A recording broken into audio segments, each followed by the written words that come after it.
Hola, ¿cómo están? Mi nombre es Micaela Valderrey, soy graduada de la carrera de Abogacía de la Facultad de Económicas y Jurídicas. Actualmente estoy en el programa de formación para graduados y graduadas en esta cátedra de Sociología Jurídica y la idea de la clase de hoy es compartirles algunas reflexiones que estoy realizando para mi tesis de maestría en docencia en educación superior sobre la educación legal que recibimos los abogados y las abogadas.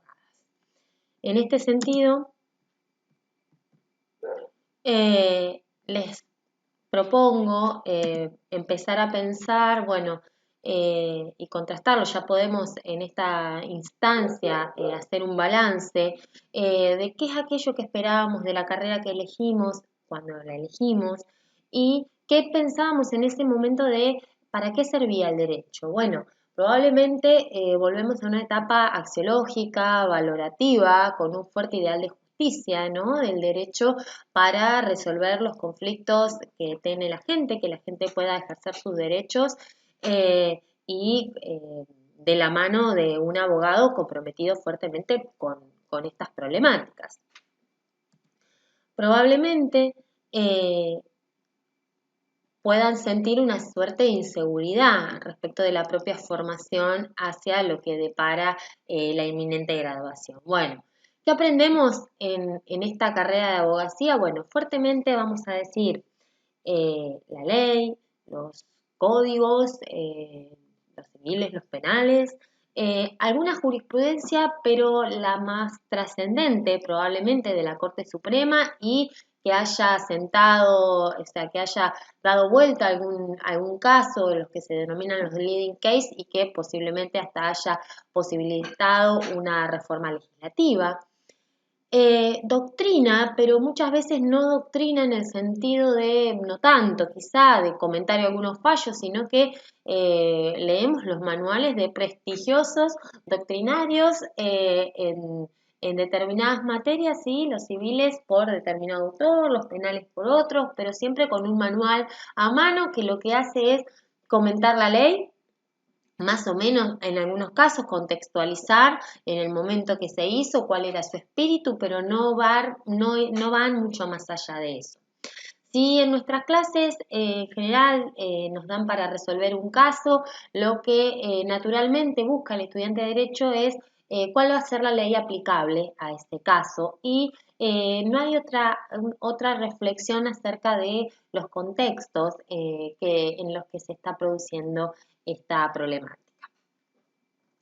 Es decir, que la enseñanza se hace de una manera descontextualizada, es decir, nos enseñan el deber ser, A debe ser B, pero muchas veces desvinculado, ¿sí?, de lo que sucede en la realidad, que el conflicto se da en el territorio y con un montón de otros condimentos. Nunca ese A primigenio es A, siempre tienen en la realidad, siempre tiene un montón de otros factores que van a incidir y que muchas veces nos encontramos sin las herramientas de poder analizarlo. Yo les pregunto si cuestionamos a la ley, es decir, si somos críticos de la ley y en todo caso, si es que la cuestionamos a la luz de qué principios, si nosotros, por ejemplo, vamos a analizar una ley, analizamos si tiene perspectiva de género, perspectiva de derechos humanos o simplemente si es constitucional o puede estar en contraposición con algún tratado de derecho internacional en el mejor de los casos. Lo mismo con estos juristas prestigiosos de los cuales se nos presentan los manuales y nosotros un poco nuestra trayectoria curricular. La podemos dividir en dos, de esto me hago cargo, fue una clasificación que hice yo. En primero y en quinto año, en general, tenemos materias con los que se denominan contenidos extrajurídicos o bien las mal llamadas materias de relleno. Es decir, se caracteriza de una manera peyorativa aquellas asignaturas que no estudian estrictamente la norma legal, como se da en segundo, tercer, cuarto año, que tenemos el cúmulo de los civiles, de los penales, derecho laboral, los administrativos, en donde tenemos un fuerte apego a la norma. Si salimos de la norma jurídica, vamos a decir, estas son materias de relleno, las que nos instan a pensar un poquito más. Y eso sucede en primer año, digo, introducción a la sociología, derecho político, vienen a descontracturar, de hecho los estudiantes participan mucho más. Y en quinto año, cuando nosotros les proponemos reflexionar acerca de una norma o de la conflictividad social, hacemos un poco aguas porque ya venimos con una trayectoria que nos fue encorsetando cada vez más al apego a la ley. El tipo de profesional que se forma, y esto no lo digo yo, lo dice el plan de estudios, es un profesional básicamente técnico y que sabe o elige o conoce cómo resolver los conflictos, pero siempre por las vías tradicionales. Es decir, tenemos un conflicto, vamos a analizar si hay que mandar carta de documento, si hay que iniciar la etapa judicial o si se puede hacer un amparo, pero una medida autosatisfactiva, si hay que iniciar un juicio, bueno, si hay que ir a la mediación obligatoria o es un caso que está exceptuado de la mediación, bueno, pero siempre analizando incluso en lo que es la práctica profesional, qué es lo que nos habilita o no la norma. Bueno, en esta formación que recibimos nosotros tenemos que decirlo, hay un tipo particular de clases que tenemos en las aulas de abogacía, hay un tipo especial de evaluaciones. Si hay trabajos prácticos, ahora quizá un poco más, se está posibilitando con este tipo para estudiantes que su única meta es transmitir la mayor parte o mayor parte posible de los textos legales, ¿sí?, que conforman al derecho positivo que se corresponde a su asignatura, y la meta de los estudiantes es poder repetirlos exitosamente en un examen. Es decir, se termina evaluando muchas veces, y con esto me voy a la evaluación, al bolillero y su que es un método totalmente antiguo, lo que evaluamos es la capacidad memorística del estudiante. Es decir, el éxito para aprobar las materias depende muchas veces de nuestra memoria. En este discurso jurídico, en realidad, nosotros podemos caracterizarlo de dos maneras, que una está relacionada con la otra. Por un lado, decimos que es dogmático y por el otro lado es formalista. Es dogmático porque la ley para nosotros es un dogma casi incuestionable. Es decir, quienes operan con la ley deben, como una obediencia ciega a aquellas decisiones que emanan de la voluntad del legislador, que eso viene de la soberanía popular y en última instancia del sistema republicano. Es decir, si hay algún problema a veces con una ley, bueno, echamos mano a cuál es la naturaleza jurídica de esa ley o cuál era la voluntad del legislador, pero pocas veces nos planteamos en un caso concreto la posibilidad de cuestionarla. Por otro lado, la formación es formalista, es decir, prioriza o fomenta la memorización de los textos legales. Es decir, este sistema formalista, nosotros decimos que, bueno, de algún modo aporta como atributo una consistencia al sistema jurídico que parece completo, es decir, esta idea de que para todos los casos siempre hay una solución y esa solución supuestamente siempre es justa. Si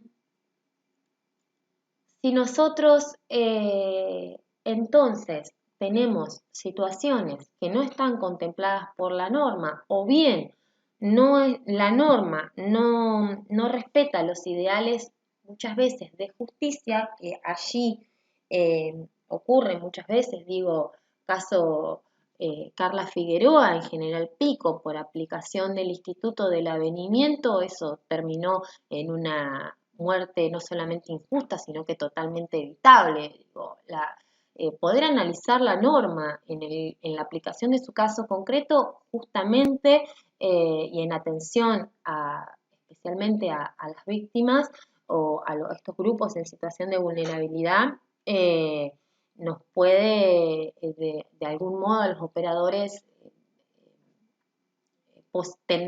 dar la posibilidad de evitar un escalamiento de los conflictos.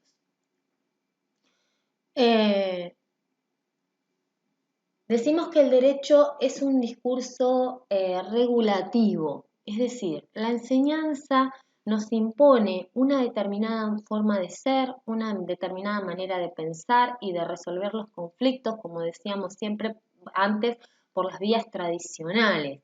Pero este discurso regulativo y que es un discurso de poder que está orientado hacia el control social, es decir, para evitar supuestamente la conflictividad, no es el único. Hay otros discursos también alternativos y complementarios al discurso regulativo que también, además, o sea, la norma puede ser entendida hacia el control social, pero también hacia la transformación social. Ya vemos que muchas veces las transformaciones de las normas vienen de la mano de cuando hay conflictos sociales o grupos sociales que presionan para que se regularice determinada situación.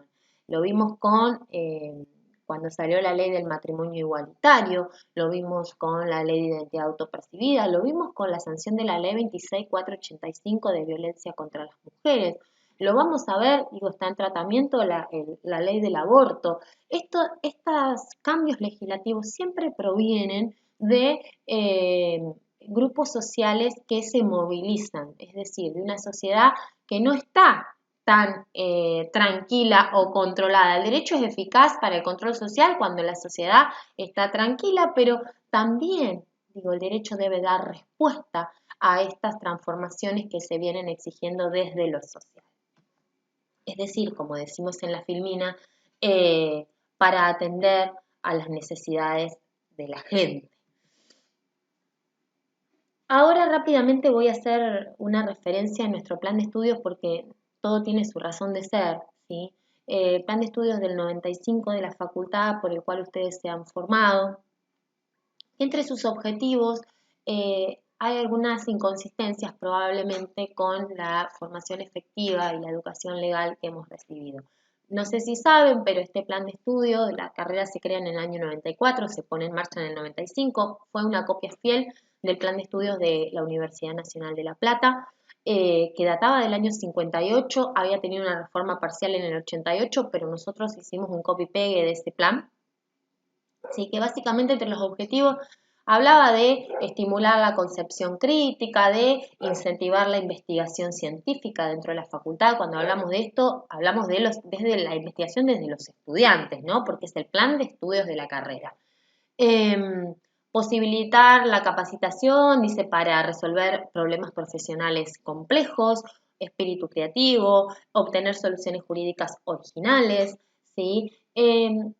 Yo les pregunto si estos objetivos realmente ustedes sienten, no lo voy a responder yo, pero que realmente ustedes lo hayan logrado o cumplido a lo largo de la formación. El perfil profesional es fuertemente profesionalista, valga la redundancia. Fíjense que entre los perfiles se habla de ejercer el patrocinio y la representación en actuaciones judiciales y administrativas, asesorar en cualquier asunto que tenga que ver con lo jurídico, desempeñar funciones en la administración judicial, en la administración pública, asesorar en cuestiones de técnica política legislativa. Es decir, fíjense que acá siempre estamos dentro de un perfil tradicional del abogado. Los puntos 6, 7 y 8 hay un texto muy interesante de Daniela Saikowski del año 2015 que ahora se los voy a compartir en la siguiente filmina, que al que le interese lo puede leer, está publicado, lo googlean y aparece, que dice básicamente esto, interpela el desarrollo de las tareas de investigación. ¿Cuántos son estimulados los estudiantes a lo largo de la carrera para investigar? Respecto de la carrera diplomática y el asesoramiento en materia jurídica internacional, bueno, no hay antecedentes de graduados de nuestra facultad que se desarrollen en estos ámbitos.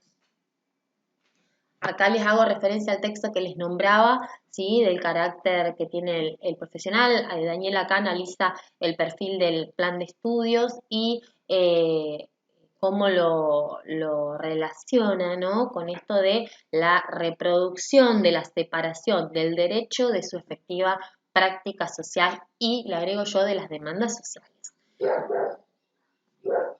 La enseñanza del derecho, bueno, viene siendo cuestionada en esta forma tradicional, se viene debatiendo, se vienen proponiendo alternativas.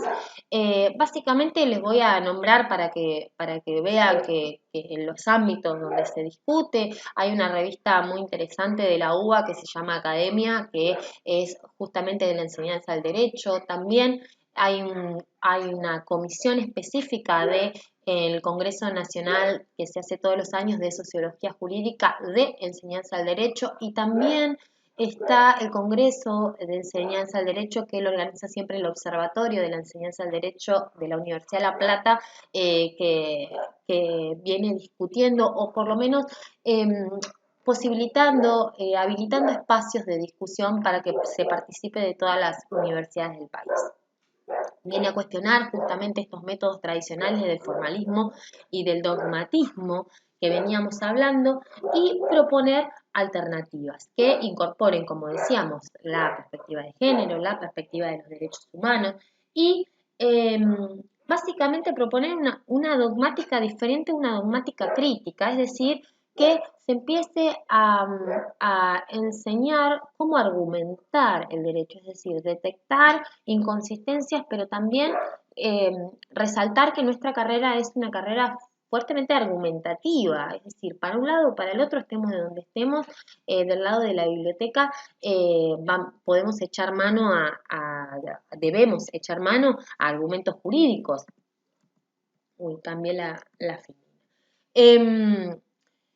Duncan Kennedy, que es un abogado de la Universidad es estadounidense, no recuerdo ahora si era de Harvard, él lo que dice, en realidad tiene un libro en donde propone lo que él denomina politizar el aula, es decir, que los docentes propongan casos que sean tan sensibles, que sean capaces de dividir al aula en dos, es decir, que la mitad del aula esté de un lado y que la mitad del aula esté del otro, y que realmente se propicie el debate para argumentar de ambos lados, es decir, que el estudiante sea un estudiante comprometido y que se anime a opinar. Y que no sea el docente el que diga, bueno, la mitad hace grupo y defiende a tal parte y la otra mitad a la otra, sino que realmente se active el espíritu crítico individual. Bueno, lo que decíamos, esto de qué se enseña cuáles son los riesgos del formalismo en nuestra educación jurídica, bueno, básicamente que el objeto es inabarcable, es decir, las normas legales no se pueden conocer todas y además cuando existen cambios normativos siempre nuestra formación quedaría obsoleta, es decir, el acá señala una grave deficiencia que tiene el formalismo, que es que siempre tendríamos abogados que no estén debidamente actualizados o que no conozcan la dinámica de las normas en todo momento. Y además, bueno, esto que decíamos antes de que cómo se enseña con clases magistrales que el docente repite lo que dice el texto de la norma y a lo sumo lo explican un poco. Acá, bueno, algunas reflexiones de la encuesta que venimos realizando y que la deben haber hecho ustedes también. ¿Qué es lo que están exigiendo hoy por hoy los estudiantes? ¿Sí? Que en general dicen, bueno, más práctica y menos teoría. Tenemos limitantes, que es, bueno, el perfil del título, el programa que se sigue de las asignaturas, que también van siguiendo determinados temas según cómo estén organizados en la ley, en los códigos. Pero bueno, también vamos a esto de verse el trabajo rutinario que se hace en un estudio jurídico, porque también es lo único que el estudiante dentro de su representación toma como referencia. Si una cédula, si un oficio, cómo diligenciarlo, se debe enseñar en la facultad. Hay quienes dicen que, bueno, que eso se baja de internet y que la calle es la calle y además nuestra formación tiene tantas áreas de incumbencia o tantos distintos ámbitos de desarrollo profesional que también sería muy complejo abarcar cada una de esas, si volvemos al perfil del título, ¿sí? Que nos dice, bueno, política legislativa y demás, bueno, la práctica profesional va a depender muchas veces del lugar donde nos desarrollemos profesionalmente. Y por otro lado vemos también cuál es la exigencia que cada vez más nos va imponiendo la sociedad, es decir, bueno, se habla del rol social de los profesionales abogados, bueno, comprometidos profundamente con una sociedad que es desigual, ¿sí? Donde se tiene que garantizar el acceso a la justicia. Estos profesionales deberían tener perspectiva de género, perspectiva de derechos humanos a la hora de intervenir en cualquier caso. Y esta perspectiva de género, de derechos humanos, deberían ser ejes transversales en nuestra formación, es decir, un hilo conductor que guíe la formación de primero a quinto año.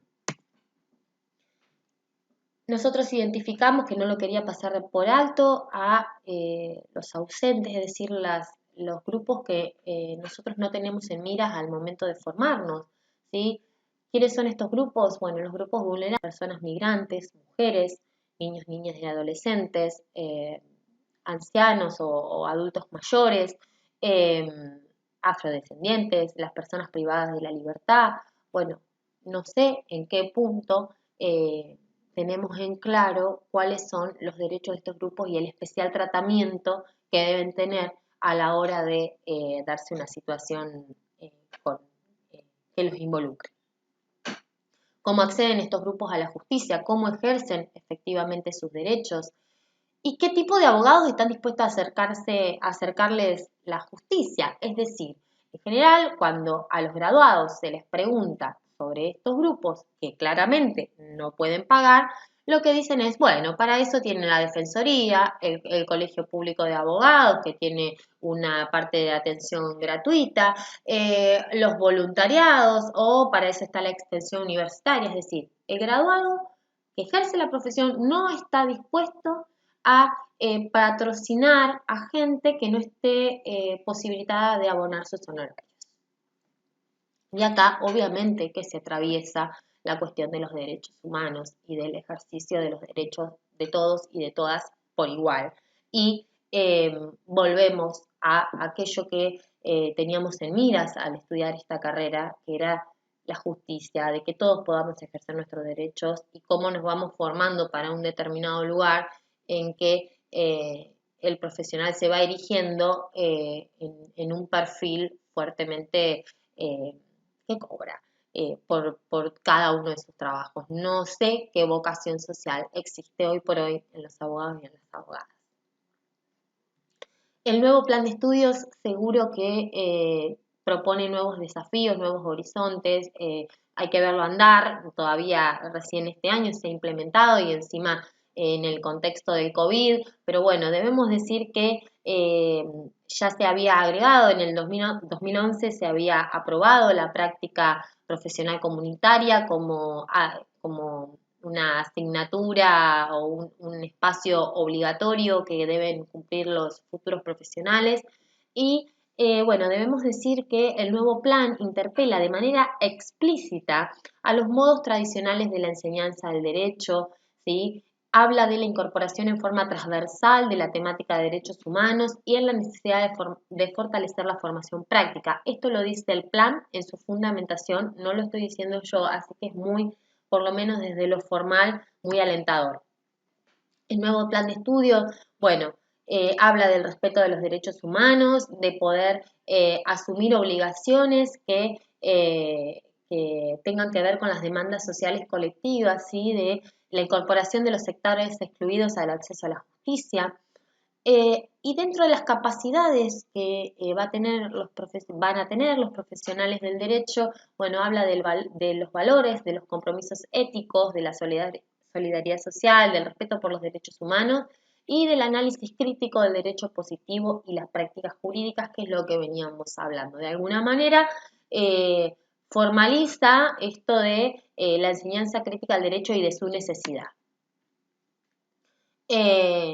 Bueno, son desafíos estos ejes transversales que se deben plantear en la formación, no, porque no son automáticos, requiere una articulación interna que eso se va construyendo, pero básicamente tiene que ver con que las asignaturas estén vinculadas, que haya un diálogo entre las asignaturas y que haya un compromiso de una enseñanza crítica, seguramente también ligada a la formación de los docentes en esto de que a veces uno tiene que aprender de qué se trata la enseñanza crítica para no reproducir la manera en que nos formaron a nosotros, y que la enseñanza sea integral, es decir, la teoría y la práctica o el derecho en el aula y también en la calle.